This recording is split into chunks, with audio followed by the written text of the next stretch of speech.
आज का मन्ना। अब परमेश्वर के पुत्र के पास दिव्यता और मानवता होना। बाइबल के पद रोमियो 1:3 अपने पुत्र हमारे प्रभु यीशु मसीह के विषय में प्रतिज्ञा की थी, जो मांस के अनुसार तो दाऊद के वंश से उत्पन्न हुआ। रोमियो 1:4 और पवित्रता की आत्मा के अनुसार मरे हुओं में से जी उठने के कारण सामर्थ के साथ परमेश्वर का पुत्र ठहरा है। सेवकाई के शब्द। आइए हम एक छोटे से गुलनार बीज के उदाहरण पर विचार करें। जब इस बीज को धरती में बोया जाता है तो ये बढ़ता है और खिलता है, एक प्रक्रिया जिसे हम इसका नामित करना कह सकते हैं। जब हम जमीन में बोए जाने से पहले एक छोटे से गुलनार बीज को देखते हैं तो हम ये निर्धारित करने में असमर्थ हो सकते हैं कि यह किस प्रकार का बीज है।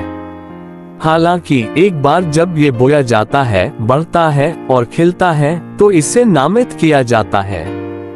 इसका खिलना ही इसका नामित किया जाना है। इसलिए हर कोई कह सकता है यह एक गुलनार है। जब मसीह पृथ्वी पर अपने 33 वर्षों के दौरान देह में था तो वह बिल्कुल गुलनार बीज की तरह था। हालांकि परमेश्वर का पुत्र उसमें था, कोई भी इसे आसानी से नहीं पहचान सकता था। मृत्यु में बोए जाने और पुनरुत्थान में बढ़ने के द्वारा वह खिल गया। इस प्रक्रिया से उसे परमेश्वर का पुत्र नामित किया गया और इस प्रक्रिया से उसने मानव स्वभाव को ऊंचा उठाया। उसने मांस को नहीं छोड़ा, उसने मानवता को नहीं छोड़ा। उसने इसे पवित्र किया, इसे ऊंचा उठाया और इसे रूपांतरित किया और इस रूपांतरित मानवता के साथ खुद को दिव्य शक्ति के साथ परमेश्वर के पुत्र के रूप में नामित किया।